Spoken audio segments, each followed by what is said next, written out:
Falando em NR1, em personalidade, chega o momento que para muita gente é um balde de água fria, né? Quem queria trabalhar com NR1, que é o adiamento. Eu queria que você falasse pra gente sobre o adiamento e por que que a gente não vai arrefecer com isso. Por que a gente continua acreditando que a gente está no caminho. Eu acho que aspectos importantes sobre o adiamento. Isso, enfim, já existiram outras mudanças, né, na parte de gestão de risco, enfim, das NRs. Quem é de recursos humanos, quem é da área de saúde e segurança do trabalho já viu alguns casos, né, já viveu algumas situações dessas, assim, E-Social, o PPRA que virou o PGR, enfim, né? E isso tudo sempre sempre estressa as pessoas. Sim. E não foi diferente com esse assunto. O Ministério do Trabalho fez essa atualização e avisou sobre isso em agosto do ano passado. A vigência era para dia 26 de maio, agora, de 2025. Num primeiro momento, o Ministério do Trabalho falou, não, vai entrar em vigor, a gente não vai multar, porque a gente entende que as empresas estão tentando se adaptar e entender como vai fazer isso. E, obviamente, o Ministério do Trabalho, uma norma regulamentadora, ela não vai te dizer a base metodológica que você vai usar. E aí a gente falou muito da base metodológica aqui. E uma das grandes confusões que estavam acontecendo no mercado era o uso da base metodológica. O Ministério do Trabalho emitir um guia, ele vai emitir um manual. Inclusive, Fala. pequeno parênteses. O guia do Ministério do Trabalho foi música para os nossos ouvidos. Foi. Ficamos muito felizes. Inclusive, você que está ouvindo, se quiser comparar a nossa plataforma com o guia do Ministério do Trabalho, deixa nos comentários que a gente faz uma demonstração. Porque é isso, né? Ela não fala de uma base metodológica, mas existe uma diretriz com relação ao mínimo de requisitos que precisam existir, né? E quando a gente está falando de mapeamento de risco, a gente não está falando de mapear o indivíduo, não está falando de olhar para o Eduardo e falar: Eduardo tem ansiedade, Eduardo tem burnout, Priscila tem depressão. Não é isso. A gente está falando quais são as situações que acontecem no ambiente de trabalho que podem provocar ou piorar uma questão do Eduardo ou da Priscila. E existiu uma confusão muito grande, uma mistura dos assuntos por se tratar de risco psicossocial, então uma mistura com a parte de psicologia, e aí, enfim, a febre, as coisas também que são muito do Instagram, e eu acho que dessa nossa nova era, assim, de... Então, surgem soluções, e soluções rápidas, e soluções baratas, e então agora você aprende aqui como você vai ser novo implementador de NR1. Então, todo mundo quis, de alguma forma, surfar nessa onda. E óbvio, né? A gente está aqui, a gente também está nessa onda, a gente também pegou essa onda. Mas a grande questão é que existia uma mistura de metodologias e coisas que não eram o que se entende como uma análise de risco. Então, o Ministério do Trabalho fez muitas lives, fez esse guia, e aí, enfim, no final das contas, a NR1 acabou sendo adiada. Foi falado no dia 15 ou 16, né, de maio, que isso ia ser prorrogado e que ela só ia entrar em vigor em maio de 2026. O que a gente entende, né, e dentro dessa reflexão com relação a essa questão da NR1? A gente falou da NR17.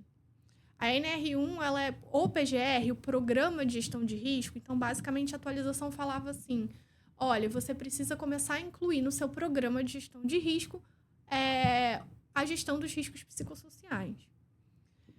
Só que o que versa sobre os riscos psicossociais é a NR17, que a gente falou, de ergonomia. Então, assim, a NR17 ela continua valendo. Não existiu nenhuma atualização da NR17. A gente continua falando que dentro da NR17 tem um pedacinho que fala sobre organização do trabalho, e dentro desse pedacinho, organização do trabalho, estão os riscos psicossociais. Então, basicamente, o que foi adiado foi o fato de você precisar colocar isso no seu PGR. Não significa que você está isento de cumprir a NR17. Sim. Ou seja, você precisa continuar fazendo mapeamento, você precisa continuar cuidando dos riscos. Você só tem um adiamento no sentido de você precisar colocar isso dentro do seu programa de gestão de risco. Mas se você é uma empresa elegível ao NR17, você precisa fazer. Então, esse é um primeiro ponto importante, né? Que pra gente não faz sentido arrefecer e falar, tá bom, então eu vou deixar para depois, porque a NR17 ela tá válida, ela continua válida, não teve nenhuma atualização na NR17 e ela continua valendo como ela tá. O segundo ponto é que quando a gente está falando de um programa de gestão, a gente está falando de vários passos. Né? É um processo, e é um processo contínuo e cíclico, e que o mapeamento é uma parte do processo. E aí, no meu entendimento, é assim, o Ministério do Trabalho falou, tá bom, a gente não quer pegar ninguém no meio do caminho de início de processo. Mas aí você vai chegar e vai deixar para o final do ano desse ano, início do ano que vem, para começar a fazer, você não vai ter o seu processo implementado de gestão. Você não vai ter plano de ação e resultado e indicador de plano de ação para dizer que o seu processo de gestão está funcionando ou não está funcionando. E aí eu me pergunto qual vai ser o tamanho do apetite do Ministério do Trabalho quando você chega no ano que vem e a empresa vai falar, não, a gente está vendo isso aí.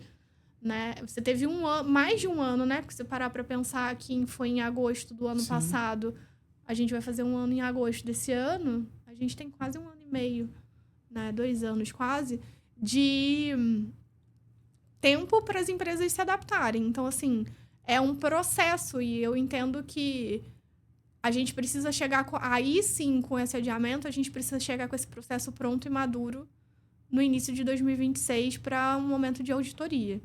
Então, esse é o outro ponto. A gente está falando de processo e processo toma tempo. A gente precisa desse tempo e agora as empresas podem fazer isso com calma, não precisa ser correndo.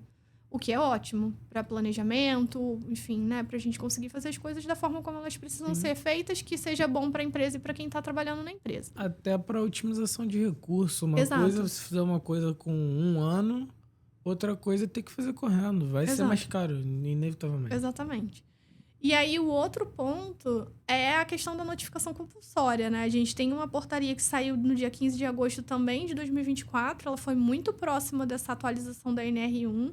A portaria é 5.201, que fala sobre a notificação compulsória. Então, basicamente, existem algumas questões de doença que precisam ser notificadas para o governo. Então, quando uma pessoa chega lá numa unidade básica de saúde, ela tem uma determinada doença, existe uma lista de doenças que exige uma notificação ao governo. E nessa portaria, o que foi feito foi incluir adoecimento mental nessa lista de notificação compulsória. E se chega uma pessoa numa unidade básica de saúde, daí ela é diagnosticada com uma questão, né, por exemplo, um burnout, que a gente sabe que é relacionado ao trabalho especificamente.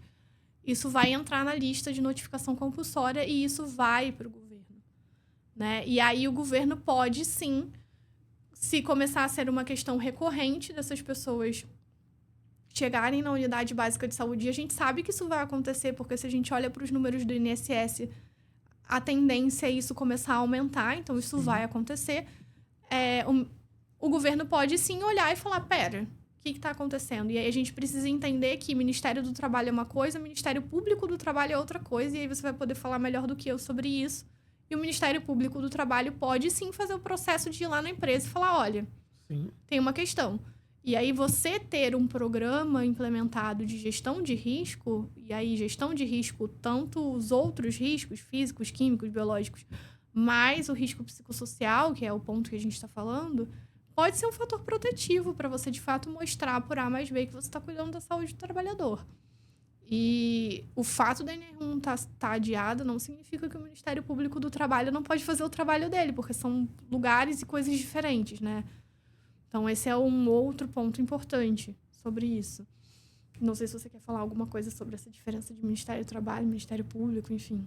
Eu tentei explicar da forma como... Não, acho que aí é bem claro, né? A gente tem o Ministério do Trabalho e Emprego que vai estar atuando, criando as diretrizes e direcionando, inclusive, fomento de criação de emprego, de incentivo fiscal para determinadas áreas, de cotas, enfim, organizando toda não a legislação, mas as diretrizes, as normativas abaixo da legislação, enquanto o Ministério Público do Trabalho é um órgão fiscalizador. Então, eu acho que vai depender muito do apetite, mas a motivação já é enorme, porque hoje o descaso já custa muito para o governo. E a gente vê todo dia se fala em uma nova reforma da Previdência, porque a conta não fecha. E não vai fechar se continuar aumentando o afastamento. Então, não é só aumentar o tempo para se aposentar. Precisa diminuir o custo de vida útil. Então, eu não acredito em diminuição do apetite. Eu, sendo 100% aberto, né? Honesto, eu já estava sendo o resto do programa, mas eu não gosto muito dessa linha de o Ministério Público vai fiscalizar, porque assim como aconteceu com a NR1, que o marketing cria um senso de urgência muito grande e não necessariamente a gente precisa ir por esse caminho, até porque a gente acredita que o nosso trabalho não é uma coisa de uma semana e guarda aí, tchau. É a gente te acompanhar o resto Do ciclo de vida da empresa, é né? o famoso PDCA, né? Sempre Sim. vai ter um parafuso ali pra gente apertar. Então, eu acho que o apetite do Ministério Público do Trabalho vai existir, mas que esse não é o principal motivo que as pessoas devem se preocupar com a saúde mental, porque isso pode vir como passivo trabalhista, isso pode vir como multa, isso pode vir, mas isso vem como perda de produtividade todo dia, isso vem como, falta como turnover, isso vem como absenteísmo, isso vem como, enfim. E aí existem alguns estudos que também falam sobre isso, né? Eu acho que é o Harvard Business Review, que fala que a gente perde 18% em produtividade quando as pessoas não estão felizes no trabalho. Esse mesmo estudo, se eu não me engano, fala que as pessoas são 300% mais inovadoras, enfim. Então, assim, a questão de inovação, de produtividade, esses números, eles são muito aumentados quando a gente tem um ambiente de trabalho que é saudável. A Gallup ainda foi mais cruel. Segundo a Gallup, são 26% de produtividade no PIB mundial. 26% do PIB mundial é 10 vezes o PIB do Brasil. Então, é para além realmente disso, né? E aí eu acho que um ponto que você podia falar um pouco é essa novidade também do tema 125, né? Que fala, enfim, sobre Bom, vamos lá. essa relação. Sim. Tema 125, basicamente o entendimento do TST a respeito da estabilidade no trabalho. Até final de abril, o entendimento era que para garantir estabilidade precisava de um afastamento de 15 dias. Com a alteração do entendimento do Tribunal Superior, o entendimento passa a ser que o afastamento de 1 dia já é suficiente para a estabilidade de 1 ano. O que precisa se observar? Precisa ter nexo causal, precisa ser uma doença ocasionada pelo trabalho, seja pelo acidente ou por um fator de adoecimento, como um risco psicossocial, por exemplo. E aí acho que cabe até outra observação já, que é a respeito da perícia médica.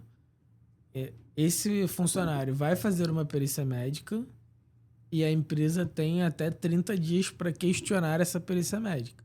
Então, a gente tem uma cultura muito ruim de dados no Brasil. Então, a empresa já monitora os afastamentos, ela já monitora as perícias, ela já entende quando um funcionário vai no médico, ela pergunta por que ele foi no médico. Tem uma ótica de cuidado, de querer estar próximo do funcionário e melhorar de fato a vida dele, e tem uma ótica de proteção. Então, quando a gente fala que o que a gente pensa, quem a gente é, o que a gente acredita, se alinhou muito no corporativo com essa questão, é nesse sentido de que é mais barato, é mais inteligente e é mais humano. Sim. Você ter um olhar para a saúde de fato sincero, de fato preocupado. Então, qual é a grande preocupação com a mudança de entendimento? O tema 125 instituiu que com 1 dia ele pode ter estabilidade. O que isso significa? Você demitiu alguém hoje, você não sabia da mudança do entendimento. mas ele ficou afastado semana passada. Ele foi um dia no médico. Teve uma crise de ansiedade. Por quê? Porque o chefe brigou com ele no dia anterior. Se ele conseguiu comprovar o nexo causal, ele tem direito à estabilidade. Isso pode ocasionar o quê? Pode ocasionar reintegração, pode ocasionar uma indenização. O cara não voltar, você vai ter que pagar para ele ficar em casa. Pode, enfim, pode ter um passivo trabalhista gigantesco, que é outra ótica que a gente pode analisar quando a gente vai falar de risco psicossocial. Eu acho que cabe até mais um parêntese aqui, que é falar sobre um pouquinho mais sobre a metodologia, que foi não só mapear o ambiente, mas mapear os KPIs do negócio, entender. A gente quer entender de fato como que isso está impactando e como que isso pode gerar retorno. Sim. Se fala muito da saúde mental de uma forma muito lúdica, eu concordo que é uma coisa não tão objetiva. É muito difícil metrificar, mas a gente precisa procurar caminhos. E se a gente continuar sempre acreditando que é uma coisa difícil, a gente não vai andar. Exatamente. E aí eu acho que a proposta de a gente fazer diferente também está um pouco nesse lugar, né? De um espaço mais investigativo, de olhar para os indicadores do negócio, quais são os possíveis indicadores que têm algum tipo de correlação e como a gente começa a construir isso, essa base de dados e realmente fazer estudos em cima disso para entender quais são as correlações, né? E aí transformar algo que já tem um certo cunho preditivo, porque a gente faz um mapeamento do ambiente, a gente consegue entender aquilo que está acontecendo, no sentido de que a gente não está olhando para a doença em si, mas a gente está olhando para o que provoca a doença, mas conseguir transformar esse modelo ainda num espaço ainda mais preditivo, que é conseguir criar essa correlação, conseguir entender como é esse mecanismo que está por trás, para a gente monitorar os indicadores e começar a ter uma certa previsibilidade em cima dos próprios movimentos que esses indicadores podem acontecer. E aí eu acho que é um outro parêntese importante da gente fazer, né? Que eu acho que é uma proposta que a gente traz de... Eu acho que a gente vive um momento muito polarizado em vários sentidos, né? E aí a coisa do... Ou a gente faz dinheiro ou a gente cuida do humano, né? Cuida da vida. E a proposta do... É possível fazer os dois ao mesmo tempo. Sim. E aí eu acho que isso é uma outra forma de fazer negócio. É uma outra ótica de construir um futuro que eu acho que não é de lucratividade, mas é um futuro de prosperidade, no sentido de você prosperar para além do financeiro. O financeiro faz parte. Ninguém está falando que a empresa precisa, né, não pode dar mais lucro, não é sobre isso que a gente está falando. Mas como a gente mantém a empresa dando lucro, tendo um olhar para a vida, né, e um cuidado à vida. Pensando no longo prazo. Sim. Então, eu acho que essa é uma proposta muito forte, né? E a gente, em novos modelos de economia, a gente é o tempo inteiro provocado a buscar esses caminhos, a buscar essas novas formas de fazer negócio, né? E a gente está nesse processo de transição e nesse questionamento como um todo. Então, acho que esse é um ponto importante da gente começar a tirar da nossa cabeça ou uma coisa ou outra, não é uma coisa ou outra, são as duas coisas juntas, não é ou, né?